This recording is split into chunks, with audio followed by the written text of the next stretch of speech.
Okay, good morning, everyone. How are we all doing? Great. Good. I just want to get a sense of who is in the audience and who's participating here. So if you can just raise a hand if it's relevant to you. Most of you are representing companies here, I assume. So how many are working in companies representing the remote industry? Okay, hopefully we have a few. Cool. And how many companies are hiring people across multiple locations, multiple countries? Fantastic. Okay. And then how many people are hiring in either Philippines or India? Nice. Okay, it's pretty dominant. And then final question, I just want to get a sense of the age of the companies in this room. The remote industry is pretty nascent, and it's really exciting in that regard. How many companies here have reached their 1-year anniversary? Fantastic. How many companies have reached their 5-year anniversary? Good. Nice. And how many have reached 10 years? Wow, impressive. Okay, great. So we're going to jump into this. I'm joined on stage by Noon Dalton. I'm going to let them introduce themselves as we go into the questions. This is a Q&A. At the end, we will have questions, so if you have any questions, we can get those answered. I'll just quickly introduce myself. My name is Derek Gallimore. I'm the founder and CEO of Outsource Accelerator. We are the world's leading marketplace connecting businesses across the world with the formalized outsourcing industry. So we're not a Upwork.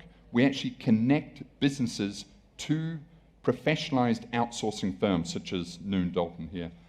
We're a big directory, list about 2,500 outsourcing firms, and represent this $250 billion industry. So we're here today to discuss exactly that, the outsourcing industry.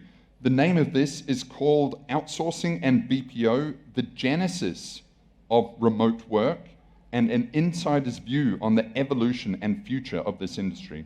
Okay, so I'm joined on stage by Ed Dalton, over there, Matt Ragland, and Jehan Noon, who are the leaders of Noon Dalton.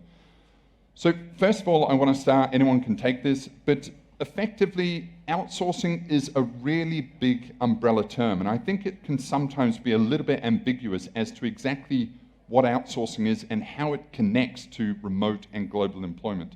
So to any of you, maybe Jehan or Ed, can you sort of explain exactly what outsourcing is and how it fits into this global work environment?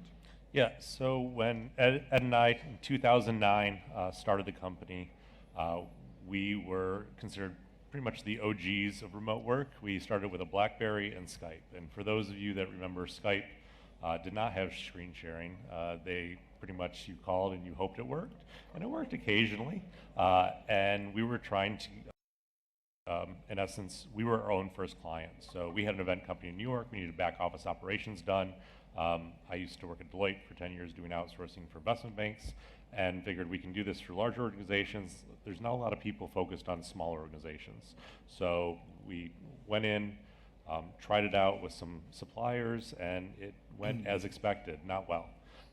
And as we learned and developed and systemized a lot of the processes, it started working. Then we started sharing this with our friends who also had companies. They started asking for more staff, and it started scaling. The Zoom, all the screen sharing, all of that was like 2, 3, 4.0's versions of this. But the remote work on seeing it work that long ago and how it can scale was needed. And then we transitioned more into, we didn't have help. It was, let's figure this out as we go along. As we brought more and more clients, they needed help and guidance of how do you train someone remotely? How do you interact with that individual? So that's how we transitioned from kind of a, hey, here's your staff, to here's a managed service. They're going to be coached by our management team, and then we're going to coach you as clients on how to get the best use case, and most importantly, what not to do. So no is probably our biggest biggest word that we use consistently, because we just saved you a lot of time and effort going down a path that we've already done a long time ago. Fantastic. And Ed, I suppose you talk about managed outsourcing solutions. How does this differ to freelancers? How does it differ to Upwork? How does it differ to remote work? And how does that fit into the market? So what our clients mostly find is that when they're looking for teams and looking for scalability, they need to have consistent processes, and they want to focus on their core business versus the fits and starts you have sometimes in a smaller organization where you just need someone from, like you said, Upwork for a couple hours a week, couple hours a month. The marketplace has capacity for all of it, but what our clients find is if they're focused on their core revenue generating activities and allow us to focus on the underlying activities of their organization, as they scale, they're able to do it in a much more efficient manner. So that's where we kind of uniquely sit in the market. And it's more of a use case. So we use Upwork. Like, it's not like we don't use a lot of these tools, but it's based on the use case. So certain small projects, certain expertise in certain areas, yeah, we'll test it out. But if you need long, repeatable processes, teams that can grow and can learn your business, we only do dedicated employees because we've learned we tried to do shared. That does not work. Asynchronous work, just because we only staff in the client's local time zones. So most of our staff work overnight. We're in India, Kosovo, Philippines, Pakistan, and South Africa. The reason that some of those are kind of near shore to different clients across the world, but even if they're not, we highly recommend having them in the same time zone, or your 1 hour conversation turns into 1 week and you're losing 80% productivity around that. And remote work, I think we can all agree in this room, is now the norm. It's becoming not just a kind of freakish sideline, but it's accepted and it's becoming norm and default. How, and of course we've had COVID, and of course we have the sort of technological overlay that enables all of this. How has this seismic shift in remote work impacted global outsourcing? And I think just to start, we've all seen how normal it has become because the pandemic forced us to. And so what we've looked at is helping companies use a global workforce for a competitive advantage, and really being able to fish in a large ocean for talent versus kind of that local pond or lake. And with the tools and advancements that we have through the technologies that many of these wonderful companies here have, it allows you to find and track talent and bring them in and really leverage it for you and your company. I'll also say that for me, COVID, like the biggest objection we had prior when we spoke to a client is that they needed to have the person in the office. Once COVID happened and lockdowns happened globally, everyone realized that they had to adapt, they had to do something different.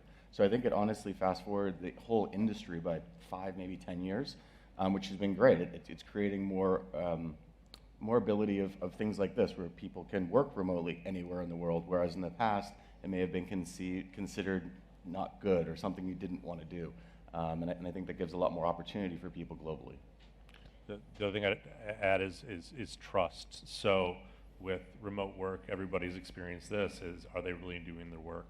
What are they doing? Are they productive? It's very easy to lose that trust by some miscommunication, by not being able to deliver. That's again why kind of our progressive kind of inside view is having that management layer over that helps you keep the focus on what you should be doing and not getting pulled down in the weeds of the HR, of this person didn't show up on time, now I got to coach them, now I've got to do all that stuff that you don't realize until you really start scaling and needing those staff and needing those teams, how beneficial a partner can be when they're looking at it. And then also one thing about kind of the managed services versus just kind of going direct, looking at the process as a whole, one of our core values is continuous improvement. So not only do we like to automate through people quickly, but then we'd like to evaluate that and say, is this prime for automation? We have an AI team, we have a robotic process automation to look at these and say, hey, by the way, let's look at this, let's reallocate those people into automation and see where else they can be beneficial in the team. Can I just go back to the audience? Of all the people that have staff in the Philippines versus India, how many are they out there? Raise of hands. And how many of you go direct? So how many of you employ direct? Okay. And how many use an outsourcing intermediary or some sort of intermediary firm? Okay. So it's a mix. It's a mix. Okay. So just drilling down on that, if we can sort of, focus on that point a little bit, in terms of the infrastructure that you provide, okay, it's sort of far-reaching. There's office, there's facilities, there's hardware, there's IT, there's security, there's also then the management layer and operational excellence that you guys provide. But a lot of people see it as an unnecessary expense. They're like, why do we use intermediaries if we go direct? And of course, the whole Tim Ferriss model, and there's Upwork. Where do you see the value in actually using a third-party intermediary such as yourselves? I think the biggest thing that we find, and that's just feedback from our customers, is that they want reliability, consistency, and productivity with very clear communication. So there's the old adage I'll steal from Ed, that if you give 10 people the same cake recipe, you usually end up with 9 or 10 different variations of that cake.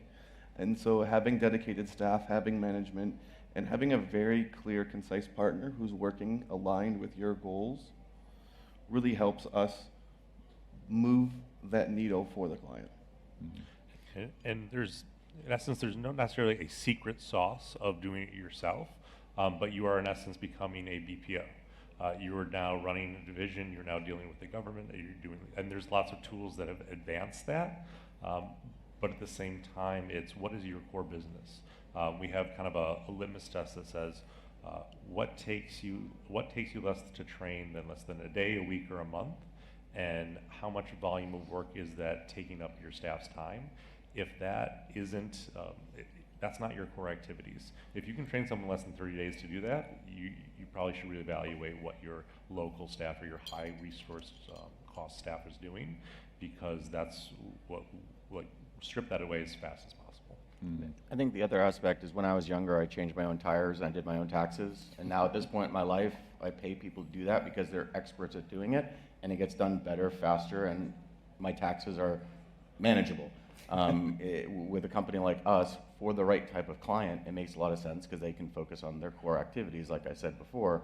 When it's a smaller organization, like when we started, then it made a lot of sense to have half-time staff or different staff. I remember a few years ago, we brought all of our marketing in-house. We have a CMO now. 5, 6 years ago, we had different companies that we worked with that did all of our marketing. So I think it depends on the life cycle of the client, and there's a good fit for all of it. It's just a matter of what the right client needs based on their size. And there's a tipping point, right? So as you kind of scale, you're going to see, does it make sense for me to do this, try to build this, or does it make sense for me to hit the fast forward button and say, you know what, we need business continuity. We need 2 locations. Okay, I've got to build a secure facility. And one thing I don't know if we mentioned is we actually have secure facilities, HIPAA, PCI compliant, ISO. all of that type in one location, and then in different countries. So you can create and route and load balance those teams based on, hey, what do you need, more staff? Okay, great, next week you have those more staff.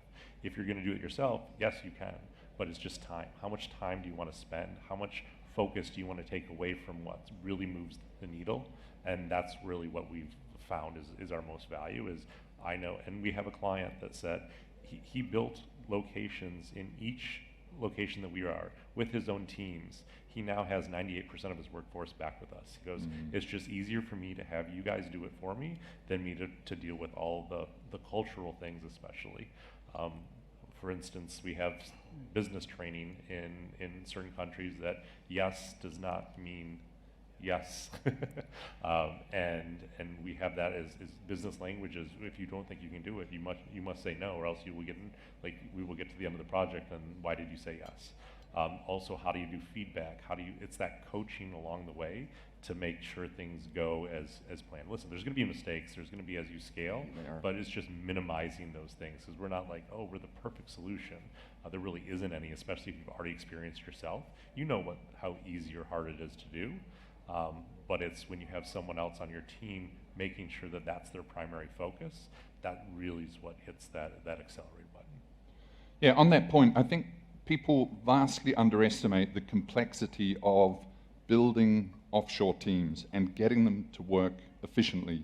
And if people can you know, leapfrog that with experienced partners, it can really add a lot of value, because so many people, and people are probably here, have experienced it themselves, are disappointed with the results they get from countries such as Philippines and India, and a lot of people walk away from outsourcing with a bad taste in their mouth, and they can't get it to work. And so I think that it's not only about saving time and money by using sort of expertise, but it's about getting these systems to work properly, because they absolutely can work properly and be highly effective, but it's about getting those working. On that point, there is a lot of sort of, what would I say, a bad taste about Philippine and Indian capability and quality, you know, and it's probably one of the biggest criticisms of the outsourcing industry, and keeping a lot of people from starting. What do you say about that, and what is your experience of the quality issue? Yeah, it happens. You know, I don't know how many times I've given the analogy of, you know, if you're communicating with someone in India and their native language is Hindi and mine is English, and I say glass, do I mean this glass? Do I mean that glass? Do I mean the glass of my glasses? And sometimes having an intermediary that's a manager that's more senior that listens to the call can make sure that the right deliverable or the right action happens. I think that it's predominantly about communication and process, regardless of the size or scope of the work. And also, you know, the other analogy of if you have a sailboat and you're in America and you're off by 2 degrees, you're going to end up in Africa or you're going to end up in Norway. So you need to check in, right? So you let them do a couple hours of work and then check in. Now, these are things that our managers have been trained to do for, you know, almost 15 years. But, you know, as an incremental start for outsourcing, you know, those are some of the strategies that helps improve it. You know, and the quality of the people, they're fabulous, absolutely wonderful people in all these countries that love to work. It's just a matter of making sure that the structure is there, the process is there, communication is there, and you know, you trust but monitor.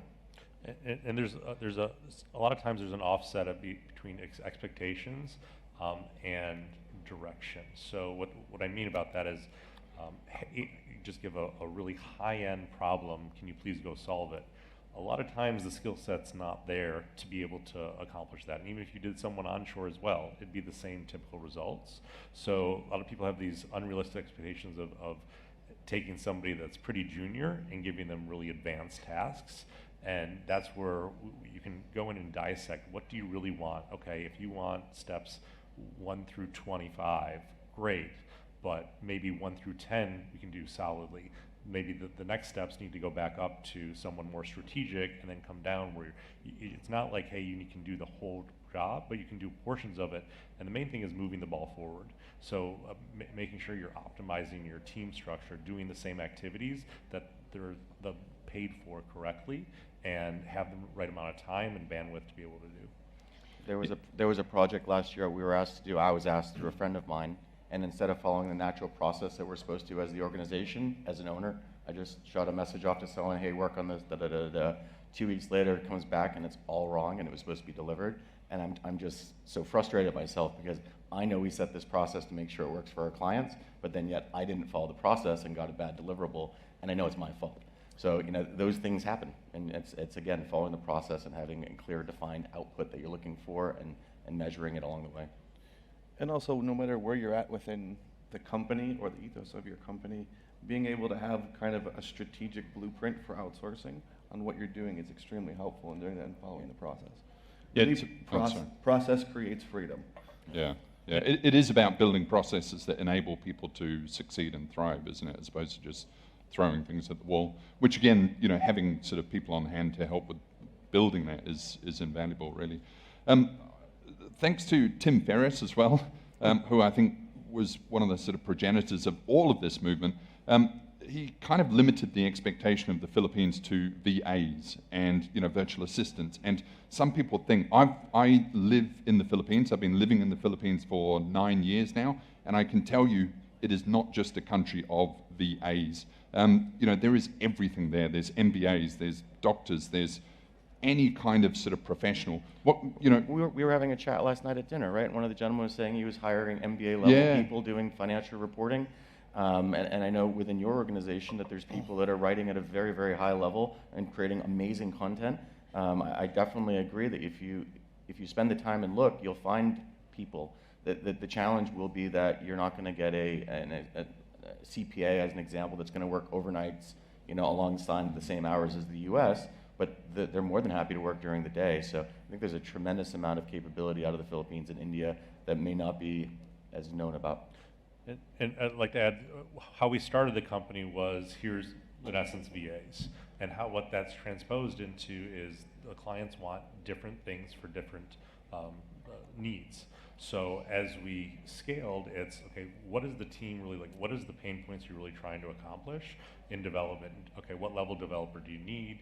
What do they need to be really advanced, or can it be more coding? So there's different countries that have those specialties and have access to a lot of that talent pool. So we can customize those teams where you have a little bit more expensive resource here, but create a hybrid across different locations based on the skill set. So it's a lot more. You have a lot more tools in your tool belt to find out what you have, and like Ed mentioned, it's not just the VAs. It's high-level people that are doing very advanced work. And bringing them into the organization and keeping them there. That's the other thing that we didn't really talk about yet is retention. So how do you create a culture and keep those highly talented people there? How do you make them feel a sense of community? So not only do we like to keep cultural fits or cultural activities, personal development, a lot of things that we do unique. We're not a body shop, nor ever will be. I grew up kind of in that area, and that's not something I want my name to be on a company that utilizes that. And our clients really appreciate that, and they know we're supporting and helping these individuals that work with us become better people as they grow through the organization. And on that note, my personal opinion, we treat our teams globally the same that we would treat people in the U.S., the people in the U.K. We have continued development, we have maternity, paternity, you name it. If you see it in the States, we have it in India and the Philippines. And I think that there's a lot of focus on remote work and the benefit to the companies in America or the UK or Germany. But you have to have a standard of care for the people that you employ, and you have to treat them with the dignity they respect and deserve. And unfortunately, in the past, there's been a lot of companies out there that haven't done that.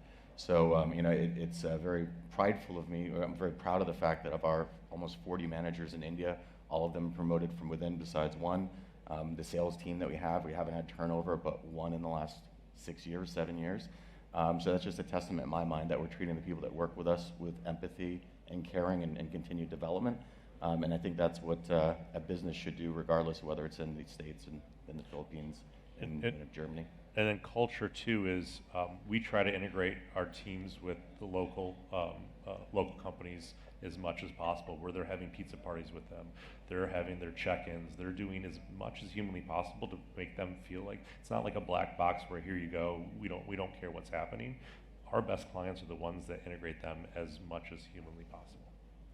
Yeah, on that point, it is so important, isn't it? And there is a sort of misinterpretation of the outsourcing industry in that people generally aren't treated well, there are ethical concerns, they're not paid enough. But actually, if you actually work with these teams, if they're not motivated, they're still humans, and they still management fundamentals apply. So you've got to get them motivated, you've got to get them believing in the mission, and all of these things to really keep these people engaged. Reduce churn, increase retention are super important. Yeah, and again, I think the cultural differences are relevant here in that all of these different cultures, countries, they work slightly differently. So having someone on the ground that understands those people, their needs, their wants, it really helps with that translation of keeping them engaged. What are some of the common ESG requirements now that you see as hot points for staff that they want to see? Do you want to explain ESG? Well, I mean, as a business owner, I have an opportunity to create an impact in people's lives in India, in the Philippines, in the States, and in Germany. And I think that ESG level, regardless of whether it's in Western or Eastern, it's the same, right? So, giving back, like during Christmas time, we had everyone that works with us has the ability to plant a tree somewhere in the world. And most of them were planted in the regions that they're from. We've offset our carbon footprint. We've again, the impact of continued education and development of our teams. Can I interject? We have a 97% personal development participation every week of our employees across Global. 500 staff. We've talked to our clients and we're like, how do you do that? That started by Edward about 4 years ago, and I replied to every single person's personal development and gave them feedback as to what I thought, and I did that for several weeks. It was a lot of email. Yeah. And these things are incredibly difficult to build, aren't they? And it takes, decades of evolution to really get there. And if people think, smaller, younger businesses, if they think that they can just build offshore teams overnight quickly without any of these kind of growing pains or issues, it is really, really difficult. And then so the partnerships with these outsourcing firms can really ensure success and value and ROI much, much quicker. And what I say every time we do something like this is consider us a resource. You may not be the right fit for us. We may not be the right fit for you. But we've been doing it since 2009, and pretty much anywhere on the planet that there's outsourcing, we have contacts and relationships. So if there's questions along the way, don't ever hesitate to reach out. Absolutely. Sorry. Looks like there's other questions. Yeah, I think we're going to go to questions quickly. I just see, what is ESG? It is environmental, social, and governance. It's kind of like the kind of corporate talk for doing well by your stakeholders, which is sort of key now in a lot of conversations. It's getting a lot. We sit on a virtual advisory board, and a lot of the talk is where's our money going, and like it's important on where it goes and how it supports people across the globe. One question: what do you think about outsourcing industry's impact of Africa? Last big market, too hard to activate. I can speak to this. We have Ethiopia reaching out to us, Kenya reaching out to us. A lot of the emerging markets in Africa are reaching out to us. They are all desperately eager to jump into the economic miracle that is outsourcing. And you will see a lot of these countries now hitting the sort of outsourcing market. A lot of the governments are really behind mobilizing their people to be able to basically exchange with the global economy. And that is really going to take off over the next sort of 10 to 20 years. But again, what I find is you've got these early stage emerging outsourcing markets, and they are realizing themselves that it is really hard to compete with the Philippines, with India, with some of these more mature markets that have been doing it for 30 years and have that executive talent. So they themselves are going to have to go through this growth and maturity curve. Until AI comes around, and that's and then we all retire. Yeah. Then we all retire. Well, and that's really what BPOs, the space, AI is going to impact us significantly. But the sooner you embrace it, the sooner you can be part of the solution, versus just thinking, oh no, our jobs are going to go. It's going to change, just like it has in any other transformational thing, but we're embracing that as quickly as humanly possible. Literally on chats every day, it changes by day to day how quickly things are doing very fast. So, how are we going for time check here? Have we got one more? No. We're done. So thank you so much. If you want to reach out, we can obviously chat and answer any questions afterwards. So thank you so much, Thank you all. Noon Dalton. thank you. Thank you very much. Thank you.